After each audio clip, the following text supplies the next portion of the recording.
Build quality wise मतलब ये जो बोलते हैं कि एमजी का चाइना ने साइका करके जो कंपनी है उसने इसका ओनरशिप लिया है, लेकिन एक्चुअली है ब्रिटेन की कंपनी। ब्रिटेन बहुत ज्यादा लैग हो जाती है, इतनी कोई लैग करती भी नहीं है स्क्रीन, और अटक जाए तो प्रॉब्लम होती है। लैगिंग का प्रॉब्लम फर्स्ट जनरेशन में था, इस जनरेशन में है, लेकिन पहले से कम है। पहले से कम है मतलब ये थोड़ा अपडेट किया हुआ, अपडेट की वजह से वो थोड़ा पहले से कम हुआ है, लेकिन अभी भी है। अभी एंड्रॉइड और एप्पल कारप्ले दोनों के दोनों कनेक्ट है। बिना सनरूफ वाली अगर बच्चों का अगर नहीं हो तो बीच में सनरूफ वाले ले लेता कोई, मतलब आप कोई मैटर नहीं करता सनरूफ के साथ। भाई खुश हो ये गाड़ी लेके डॉक्टर साहब? बहुत खुश है ओमकार।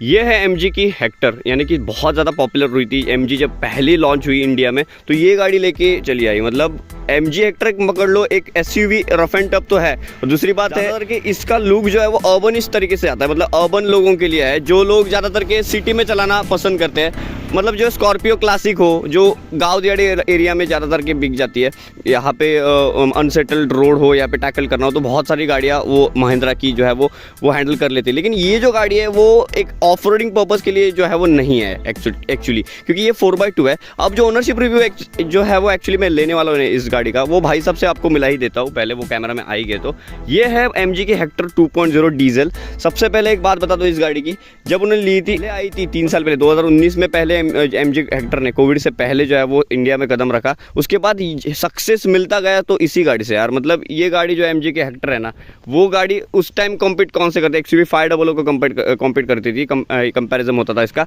तब XUV 700 लॉन्च नहीं हुई थी। और उसके बाद जो है वो टोयोटा की जो अगर मान लो कि पकड़ते हो तो इनोवा क्रिस्टा से कंपेयर हो जाती थी, लेकिन ये थोड़ी सी कॉम्पैक्ट SUV में चली जाती है, C सेगमेंट्स जो है वो SUV में चली जाती है। उसके ऊपर जो है ग्लॉस्टर आती है, लेकिन उतनी बिकी नहीं, क्योंकि उसका इंजन भी काफ़ी जो है वो काफ़ी भारी क्वालिटी का है, जो है वो 8 लीटर के ऊपर 5 सिलेंडर तक चला जाता है। और ये जो है वो 2.0 लीटर का MG का वही इंजन है, जो यही इंजन आपको जीप कंपास में 2.0 लीटर का आपको इस्तेमाल करते हुए वही इंजन जो है वो अभी बहुत सारी फियाट का जो है वो गाड़ियाँ जो है वो ले रही है, उसमें मैन्युफैक्चर करें। तो आज ओनरशिप रिव्यू एक्सपीरियंस आपको मिलाने का, ये जो भाई साहब फिलहाल अर्न करते हैं वो पेशे से डॉक्टर है। डॉक्टर साहब की गाड़ी जो हमेशा क्लीन और नीट ही होती है, वो तो हमको सबको बताया, लेकिन ये top and sharp diesel 2.0 litre 7 seater practical, आपको यकीन ना हो तो यहाँ पर मैं दिखाई देता हूँ। तो यहाँ पर देख सकते हो आप, पूरे कैप्टन सीट के साथ आपको ये गाड़ी ऑफर की हुई जाती है। देख लो पूरे आगे पीछे हो, चाहे कैप्टन सीट्स आपको मिल जाती है। सबसे पहले भाई साहब, सबसे पहले स्वागत है आपके अपने चैनल में, आपका इंट्रोडक्शन आपका हो जाए पहले फर्स्ट ऑफ ऑल। हेलो, मैं डॉक्टर स्वप्निल गुप्ता है। हाँ, क्या करते हो बेसिकली? मैं प्रैक्टिस करता हूँ, क्लिनिक है मेरा। क्लिनिक है, अच्छा। भाई साहब कब ली थी MG की हेक्टर, मेरे को बताओ, पास तो आना गाड़ी के। 2022 में ली थी। हाँ, अक्टूबर 2022 में। अक्टूबर 2022 में। कैसा रिस्पॉन्स है? अपने ऑडियंस को थोड़ा सा बता दो। बिल्ड क्वालिटी वाइज मतलब ये जो बोलते हैं कि MG का चाइना ने साइका करके जो कंपनी है उसने इसका ओनरशिप लिया है, लेकिन ये एक्चुअली है ब्रिटेन की कंपनी। में शेयर्स है वो साइका कंपनी ली है चाइना से। 49% शेयर है उसका, 51% अभी भी ब्रिटेन का ही है। मतलब लगा दो कि अंदाजा कि बहुत सारी कंपनियां जो है वो शेयर मार्केटिंग भी कर रही है। क्योंकि अभी एक बात बता दो, इस गाड़ी की जो ये इंजन है वो ग्रेट ब्रिटेन का एक जो है वो लोगो आता है, फ्लैग का लोगो आता है उसके। कुछ लोग बोलते हैं ये चाइनीज़ वेरिएंट है, कुछ लोग बोलते हैं ग्रेट जो है ब्रिटेन वेरिएंट है। मतलब हर एक लोगों के ओपिनियन होते हैं, लेकिन कंपनी जो इंटरनल जो अपना मैटर है वो कभी किसी को नहीं बताती, क्योंकि हर एक कंपनी का इंजन अलग होता है, बॉडी अलग होती है, हर एक पार्ट अलग होगा। क्योंकि ये सब करके जितना उनको एक्सपोर्ट इम्पोर्ट कम होता है उतना ही उनको जो है अफोर्डेबल हो जाएगा, ये तो कॉमन सी चीज़ है। लेकिन इस गाड़ी के मामले में बता दो, ये इंजन जो है मेरे पसंदीदार इंजन है, क्योंकि ये 2.0 शार्प डीजल इंजन है। वही इंजन जो है वो फियाट का इंजन मल्टीजेट इंजन है, वो सालों से टाटा हैरियर भी यूज़ करती आई है, और पेट्रोल और कंपास में भी होता है। लेकिन कंपास में थोड़ी रीट्यूनिंग है और ट्यूनिंग अलग है, और वो गाड़ी थोड़ी छोटी है। लेकिन मुझे तो पर्सनली, मैंने अभी तो चलाऊंगा ही, आपके इंजेक्टर के राउंड मार के आ जाऊंगा ही, लेकिन चलाने के मामले में आपको मुझे एक पर्सनली दिक्कत क्या लगी बताता हूँ। इसका क्लच काफ़ी हार्ड है डीजल में, आपको नहीं लगा? हाँ, डीजल में क्लच हार्ड है इसका, लेकिन जो पंचीनेस है और जो राइडिंग कैपेबिलिटीज है वो ज़्यादा है इस गाड़ी में। और जो एक कमांडिंग पोजीशन मिलती है बैठने के लिए वो अदर गाड़ी के मुकाबले इस गाड़ी में ज़्यादा है। और बिल्ड क्वालिटी वाइज भी गाड़ी बहुत हेवी है। बिल्ड क्वालिटी वाइज सबसे मानना पड़ेगा, तो बोलते हैं MG की हेक्टर है ना, बिल्ड क्वालिटी वाइज सुपर्ब है, इसका मतलब जवाब नहीं। वगैरह जो है ना वो एकदम प्रॉपर है। लेकिन एक है भाई साहब, ये गाड़ी अगर मान लो टाटा की हैरियर मैंने चला के रखी है, तो वही 2.2 लीटर का इंजन आता है इसमें, रिवर ट्रेन पेट्रोल मोटर और डीजल वेरिएंट का वही इंजन फियाट का, और जो है जीप कंपास भी चला के रखी है। वो गाड़ी मैंने फील किया, हालांकि जीप कंपास थोड़ी सी छोटी दिखती है, लेकिन D सेगमेंट में ही जाती है। तो ये तो अपनी डी सेगमेंट में जाती नहीं, प्रॉपर एसयूवी नहीं है ये, अर्बन एसयूवी है थोड़ी सी। इसमें क्या है, दो हेक्टर जो पहली थी वो सी सेगमेंट बोलते थे, मतलब फुल साइज एसयूवी, और ये जो है वो हेक्टर प्लस करके जो है उन्होंने डी सेगमेंट में ही डाली है। मतलब हेक्टर प्लस 7 सीटर खींच दी ना पीछे थोड़ी, 6 सीटर और 2 मिलीमीटर बढ़ गई 2 मिलीमीटर, क्योंकि यहाँ पे हम अपने जो है वो ऑडियंस को आप बता दूं, यहाँ पे जो है 7 सीटर वेरिएंट लिया हुआ है भाई साहब ने, जो भी प्रैक्टिकल 6 सीटर, और ये 7 सीटर भी आता था, लेकिन उसमें पता नहीं अभी जो कमर्शियल में स्टार्ट किया गया कि नहीं किया, लेकिन एक अच्छा था उनका जो है वो। पीछे आप बता दूं मैं, प्रैक्टिकल 7 सीटर है, कैप्टन सीट्स के साथ आती है, और ये मुझे तो पर्सनली लगता है जब लॉन्च हुई थी 2019 में, तब कैप्टन सीट्स के साथ नहीं आती थी ये 1 साल के बाद जैसे जैसे बीतता गया और जो है वो गाड़ी जो है वो हाइप बन गई ना। सेकंड जनरेशन है उसका। हाँ, तो सेकंड जनरेशन उन्होंने जो है वो कैप्टन सीट के साथ स्टार्ट किया। पहले जो ऐसी सीट नहीं आती थी 2019 में, नॉर्मल फ्लैट सीट्स आती थी 60-40 नाम से आती थी वो, प्लस है वो बाद में लॉन्च की उसने। मुझे एक पर्सनली इस गाड़ी में लगता है, मतलब ये गाड़ी का इंजन तो काफी तगड़ा है, लेकिन मैंने गाड़ी चला करके जीप की कंपास 1000 आरपीएम ना, डीजल इंजन को तो गियर जो है वो पुट ऑन करना ही पड़ता है, मतलब आगे ढकेलना ही पड़ता है आपको। अगर लो आरपीएम हो, अगर 1000 और 750 आरपीएम के बीच में गाड़ी रही हो, तो गाड़ी होल्ड करके नहीं रहती, गाड़ी बंद पड़ जाती है। बराबर है, ये बराबर। और ऐसे आवाज आती है खड़क से, बंद पड़ती है गाड़ी कभी कभी। ये आपको फील हुआ है? आरपीएम में गाड़ी बंद पड़ती है, और मेरे को लगा हमारी रिलेटिव्स की उन्होंने एक्चुअली क्या हुआ है, ये इसका ही नहीं प्रॉब्लम, मैंने टाटा हैरियर में भी देखा है, इवन सफारी में भी वैसा है। वो ट्यूनिंग के लिए और एवरेज मुझे फ्यूल एफिशिएंसी बढ़ाने के लिए उन्हें लो आरपीएम रखा है, लेकिन लो आरपीएम पे गाड़ी सेकंड गियर में है, थर्ड, और तो सेकंड और थर्ड गियर में कभी कभी लो आरपीएम होने की वजह से गाड़ी बंद पड़ती है। ये तो आपने मतलब ये इशू हुआ है आपके साथ। और दूसरी बात है कि जब भी आप जो बम्पर टू बम्पर ट्रैफिक, जैसे कि यहाँ पे आप ये हो, वहाँ से जाओगे आप, अगर आप कोल्हापुर या फिर मुंबई, कोल्हापुर तो इतना ट्रैफिक नहीं होता, मुंबई वगैरह कभी जाओगे तो काफ़ी ट्रैफिक जैम होता है उसमें, तो ये काफ़ी क्लच ना आप ज़्यादातर के लगा नहीं सकते, क्योंकि पंजा भारी हो जाता है, आपका पैर जो है वो दर्द करने लगता है। ऐसा फील हुआ है कभी? बहुत बार फील हुआ है, और इसका प्रॉब्लम वही है कि उन्होंने डीजल में कोई ऑटोमेटिक वेरिएंट नहीं निकाला है, क्लच थोड़ा हार्ड होने की वजह से ये प्रॉब्लम दिक्कत आती है। ये दिक्कत आती रहती है। सबसे बढ़िया बात बताओ, आप कभी ये आगे ड्राइवर सीट में अगर लेके चलता हूँ मैं आपको, तो इस तरह से भाई साहब इसका कुछ लुक आता है। ये देख लो, ये पूरा का पूरा जो है वो 10.7 इंच की जो है वो पोर्ट्रेट मोड वाली स्क्रीन आती है। अब ये स्क्रीन के मामले में अगर हो भाई साहब, ये स्क्रीन जो है वो थोड़ी लैगी है, थोड़ी लैगी। और अगर मुझे तो मेरे प्रोस्पेक्टिव मुझे तो लगता है हर एक किसी कंपनी में जहाँ पे धूप निकलती है, अभी ये तो गर्मी का सीजन काफी है, बढ़ रहा है, तो इसकी वजह से ये थोड़ा सा ना हिट हो जाता है, और वो और लैग हो जाती है, और बहुत ज्यादा लैग हो जाती है। इतनी कोई लैग करती भी नहीं है स्क्रीन, और अटक जाए तो प्रॉब्लम होती है। लैगिंग का प्रॉब्लम फर्स्ट जनरेशन में था, इस जनरेशन में है, लेकिन पहले से कम है। पहले से कम है मतलब ये थोड़ा अपडेट किया हुआ, अपडेट की वजह से वो थोड़ा पहले से कम हुआ है, लेकिन अभी भी है। अभी एंड्रॉइड और एप्पल कार पे दोनों के दोनों कनेक्टेड है, लेकिन वायरलेस नहीं है, वो वायर्ड है, विद वायर्ड। वही तो प्रॉब्लम है, अभी तक किया नहीं उन्होंने। और दूसरी बात, एक कूलिंग तो काफी जबरदस्त देती है, कूलिंग फास्ट है इसका। हाँ, और एक फील हुआ है क्या आपको, जीप की कंपास में थोड़ा सा इससे ज्यादा आवाज आता है, कैबिन में आ जाता है, लेकिन इसका जो इंजन का नॉइस है ना, अगर गाड़ी आपकी चल जाए थोड़ी, मतलब 200 किलोमीटर तक आप चला के एक राउंड मार के आ जाओगे, ट्रिप करके आ जाओगे, तो उसके बाद थोड़ा आवाज अगर इंजन हीट हो तो कम होने लगता है, लेकिन जैसे जैसे आप पहले स्टार्ट मारते हो ना, पहले स्टार्ट में आवाज ज्यादा आती है, नहीं तो बहुत ज्यादा आ जाती है, टाटा से भी ज्यादा आवाज आती है। आपने फील किया है? वो यार फील हुआ है, पहले स्टार्ट में ज्यादा आवाज आती है, लेकिन रनिंग के बाद आवाज नॉइज कम होता है। अभी आप चलाने वाले फैमिली मेंबर कितने हैं आपके? मैं और मेरे पापा दोनों ही। अगर मान लो पापा बैठते हैं कभी, ओके, करते हैं ना लॉन्ग रूट वगैरह सब, तो पीछे कभी बैठने का फील लिया है ये कैप्टन सीट्स वगैरह में? हाँ, बहुत बार लिया है। क्या कंफर्टेबल लगता है आपको? बहुत कंफर्टेबल है, बहुत। मिसेस भी चलाती है, बहुत कंफर्टेबल, मतलब सारे लोग चलाते हैं आपकी फैमिली में? अरे वाह, मतलब कंफर्टेबली चलाते हैं, मिसेस भी आपकी कंफर्टेबली चलाता है, तो आप बैठ सकते हो, मतलब भरोसा रख के आपकी, ठीक है। तो पीछे जब आप बैठे थे उस टाइम क्या मतलब कितना लेवल का कंफर्ट लगा आपको? परफेक्ट लगा या फिर थोड़ा? एक्चुअली इस गाड़ी में बैठने का मजा ही पीछे आता है, पीछे कैप्टन सीट्स है ना। हाँ, अब ये मान लो तो ड्राइव करो, करेंस में भी एक कैप्टन सीट्स आती है, अभी XL6 जो है सुजुकी में, उसमें भी कैप्टन सीट्स आती है, लेकिन इसकी अगर हर एक सीट्स जो है ना वो ज्यादा वाइड है उनके मुकाबले। ये लेदर अपॉल्स्ट्री आता है ना उसमें, आगे के 2 सीट आपने कुछ किया नहीं है, ये पूरा कुछ नहीं, कुछ करने की जरूरत नहीं, कंपनी कुछ मतलब आफ्टर मार्केट कुछ कराया ही नहीं है, कुछ नहीं लगा, सिर्फ मैंने वो साइड के फुटरेस्ट लगाए उतना ही, बाकी कुछ। लेकिन इसके जो सस्पेंशन है ना बॉस, मानना पड़ेगा, इस सस्पेंशन ना मैंने बहुत सारे जो है वो अंडुलेशंस वो टैकल कर लेती है, और इसमें मैं कैप्टन में अभी बैठूंगा, मैं आज तक बैठा नहीं हूँ, क्योंकि हमारे जो रिलेटिव्स की भी MG हेक्टर है, 5 सीटर है, वो पहले 2019 वाली, लेकिन वो कैप्टन सीट्स वाली नहीं है, ओके। फाइव सीटर ही 5 सीटर ही है। है। उसमें एक बेस्ट ऑप्शन क्या आपको बूट आपको मिल जाता है, बराबर, और ये इसमें थोड़ी बहुत बड़ा मिल जाता है। हाँ इसमें बहुत ज़्यादा मिल जाता है और खींच रखी है थोड़ी। लेकिन ये गाड़ी जब जाती है ना आगे, जब आप लेके जाते हो तो एक थोड़े खराब रोड वगैरह हो, अगर हाई स्पीड में हो तो वो फील नहीं होते कैबिन में, लेकिन आप स्लो जाओ तो फील होता है। हाँ, ऐसे कभी आपने देखा है? सस्पेंशन है वो ज्यादा स्टीप भी नहीं है और ज्यादा सॉफ्ट भी नहीं है, मतलब प्रॉपर तरीके से है। कभी कभी वो स्पीड में हमें फील नहीं होते हैं, लेकिन जब स्लो होते हैं वो तब थोड़ा फील होता है। लेकिन गाड़ी का सस्पेंशन का और टायर का वगैरह कुछ नॉइज अंदर नहीं आता है। नहीं आता है, ये तो मैंने बहुत नोटिस किया है। और सबसे बढ़िया बात ऐसा लगता है आपको कि एक टाटा की हैरियर है, उसमें मैं बैठ चुका हूँ, और उसका भी आपने चैनल पे नहीं हो तो मैं 007 चैनल पे मैंने रिव्यू भी डाला होता, काफ़ी अच्छा रिस्पॉन्स मिला था। टाटा का जो है वो लास्ट टॉप एंड वेरिएंट आता है, 2.0 लीटर का इंजन है उसका, रिवो ट्रेंड डीजल इंजन।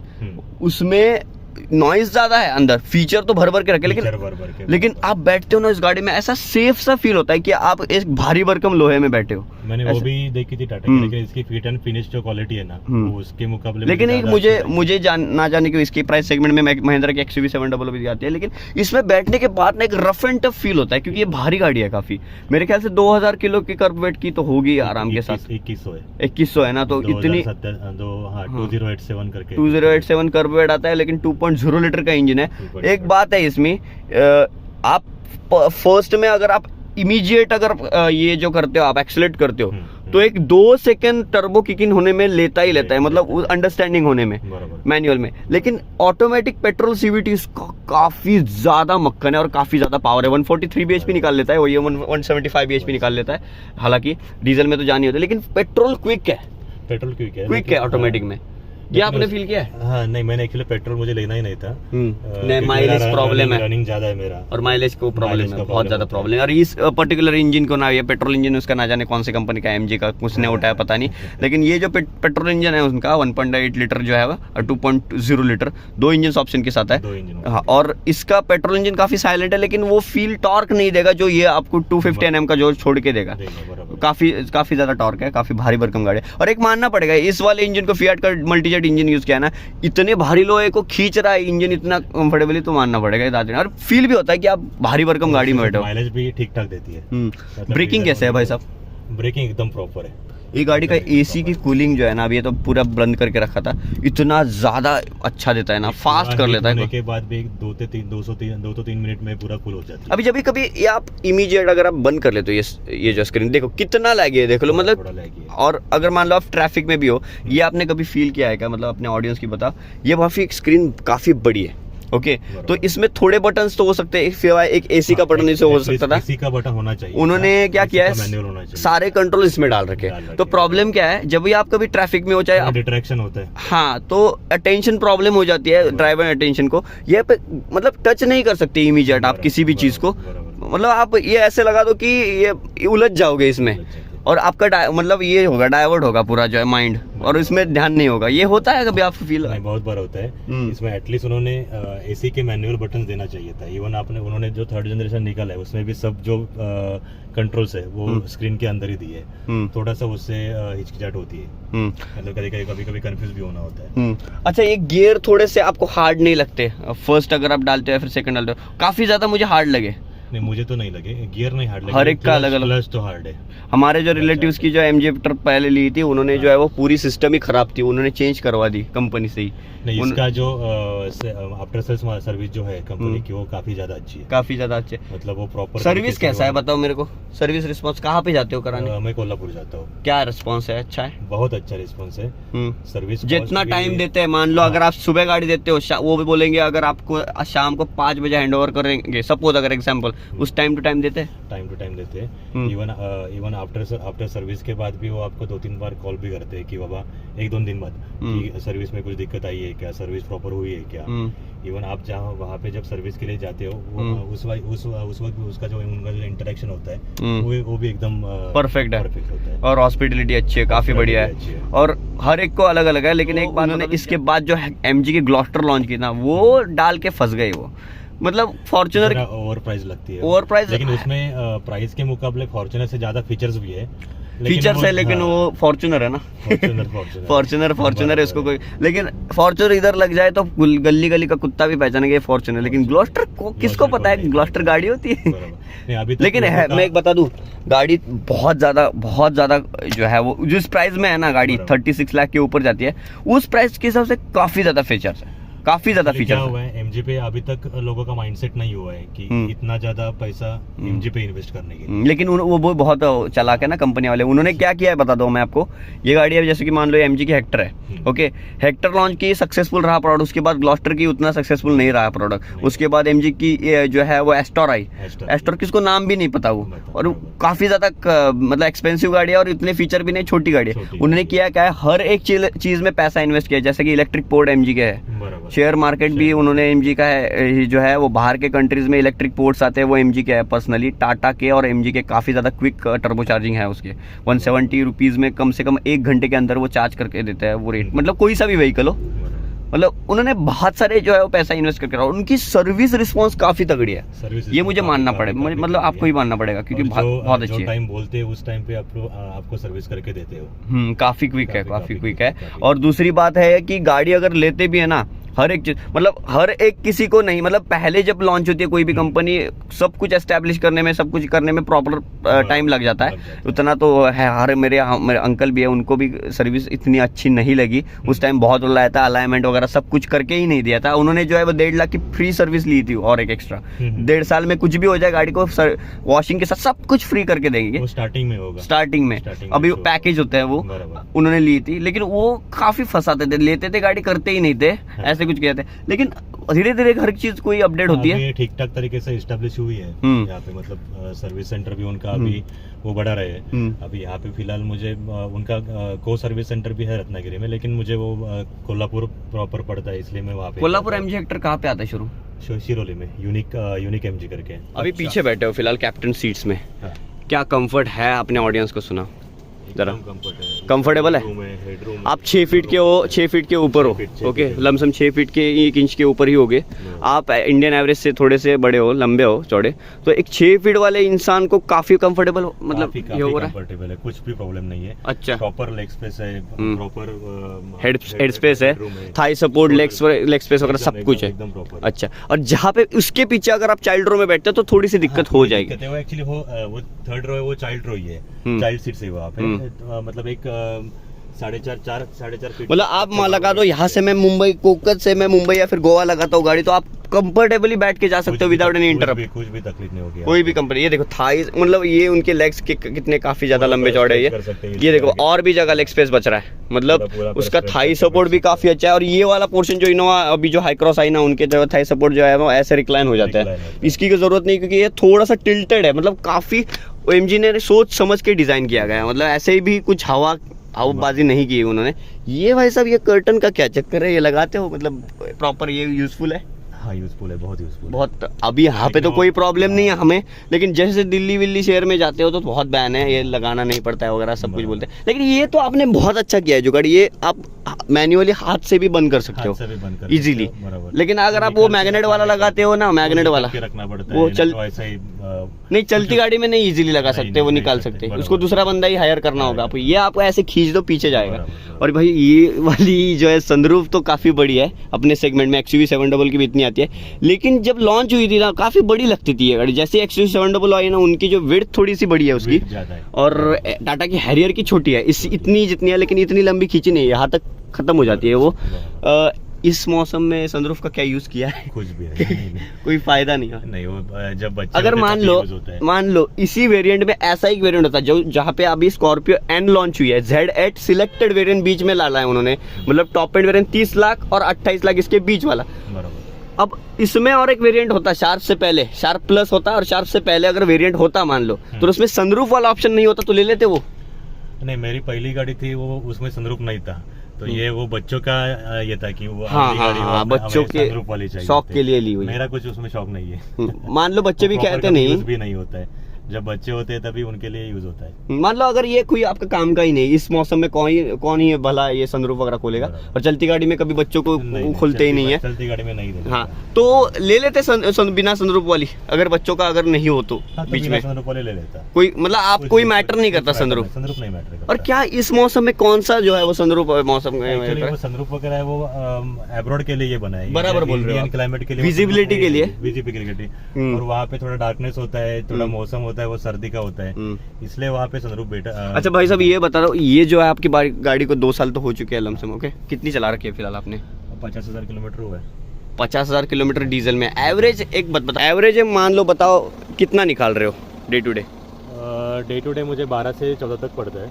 अगर मान लो ट्रिपल डिजिट स्पीड करते हो हमेशा से 100 से ऊपर, 100-120, इस स्पीड में कौन से कितना माइलेज मिल रहा है? 100-120 में इसे 14 तक, 12 से 14 तक मिलता है। 80 या 100 के बीच चलाओगे तो 14 के आगे मिलता है। और अगर प्लेन रोड है, फुल स्ट्रेच है, हाईवे है, तो 120 पे भी चलाओगे तो भी वो 15-16 तक एवरेज निकाल के देती है। अच्छा भाई, तो एमजी की मुंबई वगैरह जाता हूँ तो 15-16 तक मुझे एवरेज मिलता है। मतलब डे टू डे एवरेज का हिसाब लगाते हो तो 17-15 तक दे देती है। मरी सी छोड़ते विथ एसी।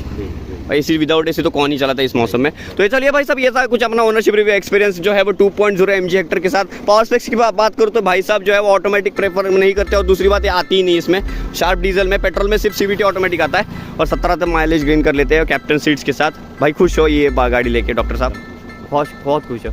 तो अपने साथ टाइम स्पेंड करने के लिए बहुत बहुत धन्यवाद। ये है MG हेक्टर 2.0 भाई साहब की वीडियो के लिए बहुत बहुत धन्यवाद। यहाँ पे MG Hector 2.0। Thank you so much.